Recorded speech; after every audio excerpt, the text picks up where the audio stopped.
Assalamualaikum warahmatullahi wabarakatuh. Halo teman-teman, saya Putri Wulandari dengan NIM 1910901040, mahasiswi dari Fakultas Psikologi dengan program studi Psikologi Islam Universitas Islam Negeri Raden Fatah Palembang. Di sini saya akan menjelaskan mengenai modifikasi perilaku tantrum pada anak autisme dengan menggunakan teknik time out atau penyisihan sesaat. Tugas ini merupakan tugas untuk memenuhi UAS dari mata kuliah modifikasi perilaku dengan dosen pengampu Ibu Indah Purwasi, MPSI Psikolog. Baik, kalian tahu tidak teman-teman mengenai autisme? Kalian pernah mendengar tidak apa itu autisme?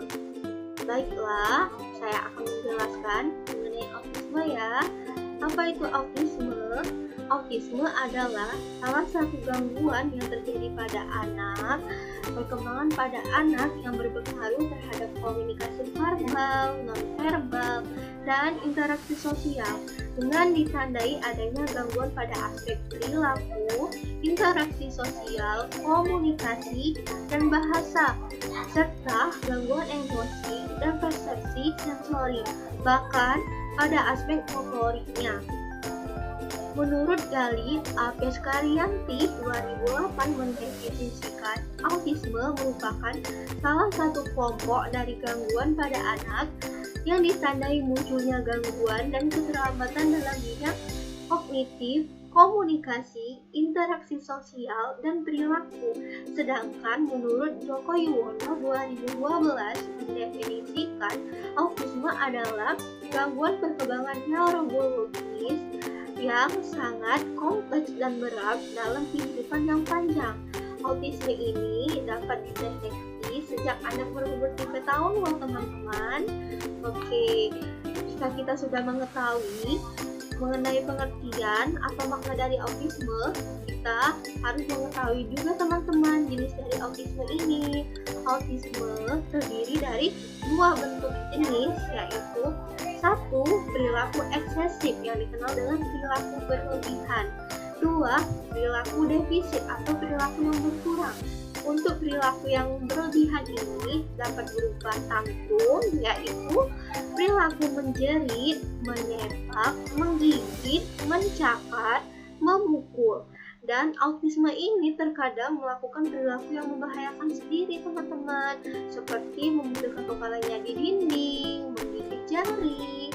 Dan untuk perilaku yang berkurang ini seperti gangguan pada bicara, gangguan pada perilaku sosial yang kurang sesuai. Oke, selanjutnya saya akan menjelaskan mengenai karakteristik dari autisme. Jika kita sudah mengetahui jenisnya, maka kita juga harus mengetahui loh teman-teman karakteristiknya. Karakteristik dari autisme ini terdiri dari 3 bentuk, yaitu 1. Komunikasi dan bahasa, 2. Interaksi sosial, 3. Perilaku. Untuk komunikasi dan bahasa ini yaitu komunikasi yang tidak normal, seperti kemampuan bicara yang tidak berkembang, bahasa yang diulang-ulang. Dan untuk interaksi sosial ini seperti gangguan kualitas interaksi sosial, yaitu anak tidak dapat bertatap muka, tidak mampu mencari teman, dan tidak mampu untuk berempati. Dan untuk perilaku yaitu aktivitas yang tidak berguna dan adanya gerak-gerakan motorik yang diulang teman-teman. Oke, jika kita sudah mengetahui karakteristiknya, kita juga harus mengetahui ciri-ciri dari autisme teman-teman. Ciri-ciri autisme ini terdiri dari 6 macam, yaitu 1. Cuek terhadap lingkungan, 2. Adanya perilaku yang tidak terarah, 3. Kelekatan terhadap benda, 4. Mempunyai perilaku tantrum atau mengamuk, 5. Yaitu perilaku yang kurang, 6. Yaitu terakhir pembicaraan dan perilaku yang berulang. Oke, selanjutnya jika kita sudah mengetahui ciri-ciri, maka kita kita juga harus mengetahui penyebabnya. Penyebab dari autisme ini sendiri menurut Dunia 2007 yaitu pertama-tama disebabkan oleh genetik yang biasanya ada saudara yang mengalami autisme, yaitu saudara dekat. Dua, yaitu terjadinya ketidakseimbangan hormon, yaitu gangguan perilaku. Tiga, yaitu mengenai polusi lingkungan seperti bahan-bahan yang beracun di lingkungan mengganggu perkembangan. Empat, yaitu disfungsi imunologi, terjadinya kekebalan tubuh yang lemah seperti dapat kita lihat yaitu mudah sakit. 5, yaitu gangguan metabolisme, yaitu mudah terkena alergi yang mengganggu pada janin. 6, yaitu terjadinya infeksi kehamilan yang mengganggu perkembangan janin untuk berkembang. 7, yaitu persalinan yang dapat ditolong dengan balap bantu seperti kop bayi untuk mengambil bayi tersebut. Dan terakhir 8, yaitu sindrom dengan latar belakang yang bervariasi. Baik, jika kita sudah mengetahui penyebabnya teman-teman, maka dari itu kita juga harus mengetahui penanganan bagi autisme. Untuk penanganan dari autisme ini, menurut Boni dan Ru Atmaja 2008 dapat dilakukan dengan terapi. Terapi ini terbagi menjadi 5 bentuk, yaitu terapi medikamentosa, yaitu tujuan untuk memperbaiki komunikasi dengan menggunakan konsumsi obat-obatan.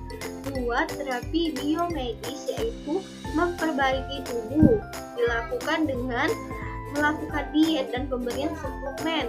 3, yaitu terapi bicara untuk memperbaiki berbicaranya. Dan 4, yaitu terapi perilaku, yaitu untuk mengurangi perilaku yang tak wajar pada anak. Dan 5, yaitu terapi okupasi, yaitu untuk memperbaiki kemampuan motorik. Baik, selanjutnya saya akan menjelaskan mengenai perilaku tantrum yang terjadi pada anak autisme. Perilaku tantrum menurut Handojo 2004 yaitu tantrum adalah perilaku yang berlebihan yang terjadi pada anak autisme dengan ditandai adanya perilaku mengamuk atau marah, yaitu untuk mengeluarkan emosi atau luapkan emosinya. Perilaku tantrum dapat berupa menangis, berteriak, mencubit, memukul, menendang, menjerit, menyepak, menggigit, mencakar, menyakiti orang lain, serta menyakiti diri sendirinya. Sedangkan menurut Dita Eka Izaki 2005, tantrum ini merupakan suatu letupan amarah anak yang sering terjadi pada saat anak menunjukkan sikap negatif atau penolakan. Untuk ciri-ciri perilaku tantrum sendiri pada anak autisme yaitu menurut Rosmala Dewi 2005 terdiri dari 3 bentuk ciri, yaitu pertama, di bawah usia 3 tahun anak akan menunjukkan perilaku menangis, menjerit, menggigit, memukul, menendang, menahan napas, melempar barang, dan membenturkan kepalanya ke dinding. 2. Untuk usia 3-4 tahun, anak akan membentangkan kaki, menindih, membentak, merengek, membanting pintu, dan lain-lain. Dan untuk usia di atas 5 tahun, yaitu anak akan memiliki perilaku seperti memaki, mencela, memecahkan barang, mengancam, dan menyerang. Baik, selanjutnya jika kita sudah mengetahui ciri-cirinya teman-teman, kita juga harus mengetahui gejala-gejala dari perilaku tantrum ini agar semuanya efektif, yaitu perilaku atau gejala dari perilaku tantrum ini terdiri dari 6 bentuk, yaitu pertama, 1. Anak memiliki kebiasaan tidur, makan, BAB yang tidak teratur. 2. Sulit beradaptasi, yaitu anak sulit untuk menyukai situasi, makanan, dan orang baru. 3. Yaitu mood negatif, yaitu suasana anak sering mengalami hatinya negatif dengan merespon penolakan. 4. Yaitu anak mudah dipengaruhi karena sering timbulnya perasaan marah atau kesal. 5. Yaitu sulit dialihkan. Anak yang memiliki perilaku tantrum ini yaitu perhatiannya sulit sangat untuk dialihkan. Dan terakhir 6. Yaitu memiliki perilaku yang khas. Anak yang memiliki perilaku tantrum ini dapat menunjukkan dengan perilaku menangis, menjerit, membentak, menghentakkan kaki, merengek, serta mencela. Baik, selanjutnya saya akan menjelaskan mengenai penyebab perilaku tantrum pada anak autisme, yaitu terdiri dari 7 bentuk. Pertama yaitu 1. Kelelahan. Anak yang mengalami perilaku tantrum pada autisme ini sering terjadi kelelahan, karena dapat juga terjadi. Kedua, frustasi. Ketiga, anak mengalami lapar. 4. Anak mengalami sakit pada dirinya. 5. Anak mengalami marah. 6. Yaitu anak mengalami kecemburuan. Dan terakhir, anak mengalami tekanan di rumah maupun di sekolahnya. Maka dari itu, anak dapat menunjukkan perilaku tantrumnya dengan hal-hal berikut tadi. Baik, selanjutnya saya akan menjelaskan mengenai apa sih kesimpulan dari anak autisme dengan perilaku tantrum itu. Jadi, anak autisme dan tantrum yaitu anak autisme dengan perilaku tantrum adalah anak yang memiliki ditandai dengan munculnya gangguan keterlambatan dalam bidang kognitif, komunikasi, interaksi sosial, dan perilaku dengan menunjukkan perilaku ekspresif yaitu berlebih dengan cara menangis, menggigit, menendang, memukul, menyakiti orang lain, melempar barang, dan lain-lain. Oke, selanjutnya saya akan menjelaskan mengenai modifikasi perilaku anak autisme tantrum dengan menggunakan teknik timeout, yaitu penyisihan sesaat. Sebelum itu, saya akan menjelaskan mengenai modifikasi terlebih dahulu ya teman-teman. Apa sih modifikasi perilaku itu? Modifikasi perilaku adalah usaha untuk mengubah perilaku dan emosi manusia dengan cara yang menguntungkan berdasarkan teori modern proses pembelajaran. Dan apa sih teknik timeout itu?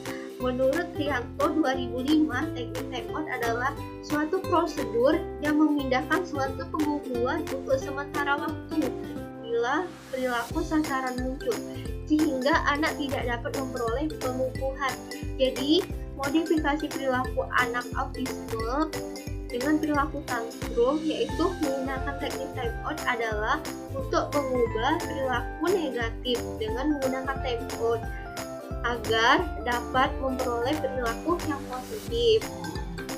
Baik, selanjutnya saya akan menjelaskan mengenai prinsip atau penerapan dari teknik timeout ini, yaitu timeout ini terdiri dari 8 bagian teman-teman. Dan pertama yaitu 1. Menghilangkan semua pengukuhan pada saat perilaku sasaran muncul dan pada saat tempat penyisihan. 2. Jangan kenakan penyisihan sesaat, yang berarti terhindar dari stimuli aversif pengukuhan negatif. 3. Jangan berikan kesempatan menstimulasi diri selama penyisihan sesaat. 4. Perhitungkan pelaksanaannya. 5. Penggunaan penyisihan sesaat hendaknya konsisten. 6. Yaitu jangka waktu penyisihan sesaat hendaknya singkat. 7. Yaitu perilaku dikomunikasikan dengan jelas, yaitu konsistensi penyisihannya. Dan terakhir 8. Yaitu sediakan jalan keluar untuk memenuhi kebutuhan yang akan mendorong terjadinya perilaku sasaran pada anak tersebut. Oke, selanjutnya saya akan menjelaskan mengenai langkah-langkah pelaksanaan dari teknik timeout, yaitu menurut Alberto Hartman 1990, langkah-langkah penggunaan pelaksanaan teknik timeout yaitu 1. Atau langkah pertama yaitu identifikasi kembali perilaku sasaran yang akan dikenakan timeout. 2. Ketika sasaran muncul, maka identifikasi kembali juga dan bawalah subjek atau anak ke tempat penyisihan sesaat dengan tenang. Apabila subjek atau anak tersebut menolak, misalnya dengan secara lembut dan tegas, tanpa membentak-bentak ya teman-teman. Dan menambah waktu timeout serta menyiapkan konsekuensi apabila subjek atau anak akan menolak. Tiga, yaitu ketika subjek sudah masuk ke area penyisihan sesaat, maka dimulailah untuk menghitung waktu dengan menggunakan stopwatch. Dan 4, yaitu setelah subjek selesai pada waktu time out, subjek diminta untuk melakukan kegiatan seperti sebelumnya dikenai waktu time out. Oke teman-teman, itu langkah-langkah dari pelaksanaan teknik time out ya teman-teman. Oke, selanjutnya saya akan menjelaskan mengenai langkah-langkah pelaksanaan teknik time out menurut Rianto Safaria 2005. Langkah-langkahnya terdiri dari 8 bagian juga ya teman-teman, yaitu pertama, 1. Terapkan teknik time out setrika setelah perilaku sasaran muncul dan bawalah subjek atau anak ke tempat penyisian sesaat. 2. Selagi membawanya, katakan engkau harus pergi dari sini. Jika engkau berkelahi, maka anak tersebut akan mengerti. 3. Yaitu meletakkan subjek di tempat penyisihan dengan sifat dan tanpa komentar lagi. Kunci jika kamar. 4. Sisihkan subjek atau anak selama 2 menit atau lebih yang dianggap efektif bila anak tersebut melakukan perilaku menendang, menjerit, dan lain-lainnya. 5. Yaitu bila penyisihan selesai, maka keluarkanlah anak tersebut tanpa komentar dan diskusi. 6. Jangan melakukan penyisahan untuk perilaku yang tidak darurat. 7. Yaitu jangan menggunakan penyisihan sesaat jika perilaku sasaran hanya dilaporkan. 8. Yaitu terakhir, pertahankan konsistensinya ya teman-teman. Dan jika perilaku sasaran dikenakan pada orang lain, berikan penyisihan kembali. Baik, selanjutnya saya akan menjelaskan mengenai kelebihan serta kelemahan dari teknik time out. Jika kita sudah mengetahui penerapan pelaksanaan teknik time out, maka kita juga harus mengetahui kelebihan serta kelemahan dari teknik time out ini teman-teman, maka valid ya atau efektif. Untuk kelebihannya sendiri, menurut Edi Purwanta 2012, kelebihan dari teknik time out ini yaitu dapat meredakan perilaku-perilaku tertentu karena memperhatikan prinsip-prinsipnya. Sedangkan menurut Nielsen Berger 2004, kelebihan dari teknik time out ini yaitu dapat menurunkan tingkat masalah perilaku dan menjadi sebuah prosedur penguatan yang baru untuk menghentikan perilaku yang bermasalah. Dan untuk kelemahannya sendiri dari teknik time out ini menurut Edi Purwanta 2012 yaitu 1. Berasosiasi negatif. 2. Yaitu sanksi hukuman yaitu dan 3. Supremasi perilaku lain akan muncul selain perilaku sasaran. Oke, selanjutnya kita akan melihat contoh kasus dari anak autisme ya dengan perilaku tantrum sendiri. Oke, kita simak videonya ya teman-teman.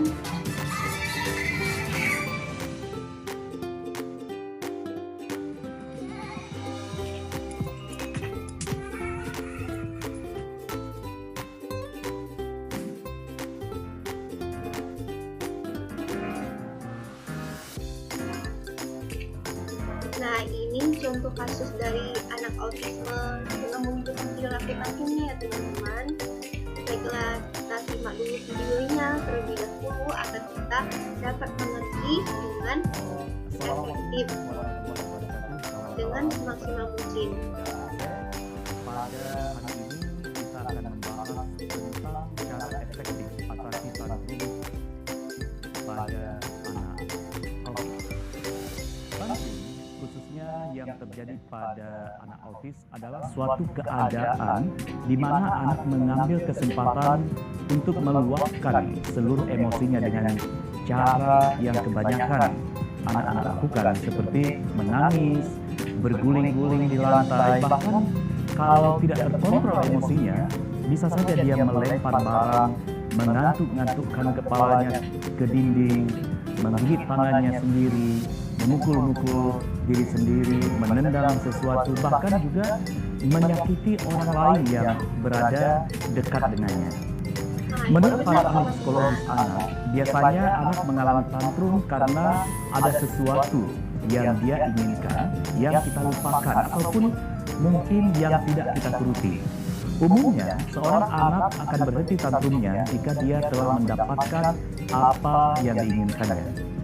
Pada anak autis, tantrum ini bisa saja terjadi tiba-tiba tanpa kita ketahui sebabnya. Misalnya dia sedang tertawa, tiba-tiba dalam 3 detik dia mulai mengamuk-ngamuk tanpa sebab. Inilah yang membedakan tantrum pada anak biasa dan tantrum pada anak autis. Tantrum biasanya terjadi pada semua anak yang berusia 12 bulan hingga 4 tahun. Terlebih lagi bagi anak yang berspektrum autistik, tantrum lebih sering lagi terjadi bahkan sampai usia dewasanya. Hal ini terjadi karena anak ini memiliki keterbatasan dalam mengungkapkan keinginannya dan menyatakan perasaannya menggunakan kata-kata. Di awal video tadi, kita telah melihat cuplikan bagaimana keadaan Bilal yang berspektrum autis saat mengalami tantrum. Berikut ini saya akan tampilkan kompilasi video Bilal saat mengalami tantrum yang lebih panjang lagi. Oke, selanjutnya akan ditunjukkan perilaku seorang anak dengan anak autis yang mengidap gangguan autis akan menunjukkan perilaku tantrumnya. Oke, kita simak ya teman-teman. Untuk melihat perilaku anak tersebut.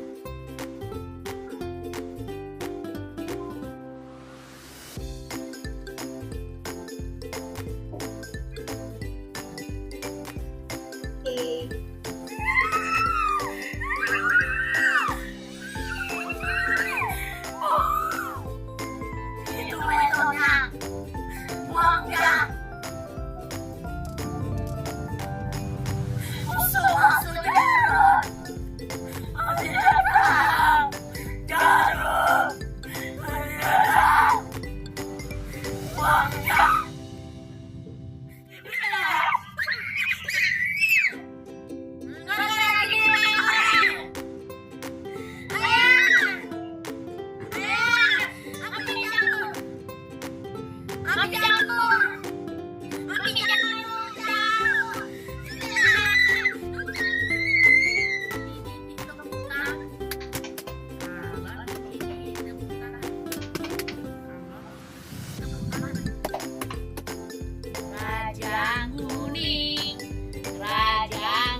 Baiklah teman-teman, kita tadi sudah menonton dan menyimak video dari seorang anak laki-laki yang mengidap gangguan autisme dengan menunjukkan perilaku tantrumnya.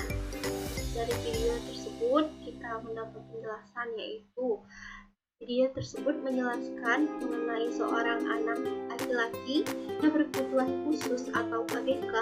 Dia bernama Bilal. Bilal tersebut merupakan anak ABK yang mengidap gangguan autisme.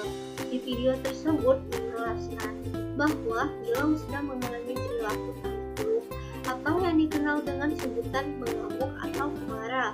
Di dalam video Bilal menunjukkan perilaku tantrumnya dengan perilaku yaitu menangis sambil menggigit jari, menangis sambil mengusapkan tangan, dan berbicara yang tidak beraturan, menangis sambil menggigit lengan, berteriak dan mengucapkan kata-kata yang tidak beraturan, memukul diri sendiri, bertepuk tangan dengan mengucapkan kata yang berulang, menangis sambil berputar, menangis sambil menarik tangan, dan menangis sambil bergulung lantai.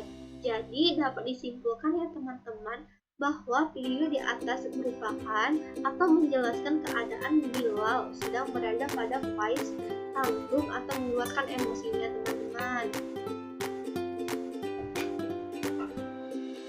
Baiklah teman-teman, tadi sudah saya jelaskan mengenai modifikasi perilaku tantrum pada anak autisme dengan menggunakan teknik time out atau penyisihan waktu.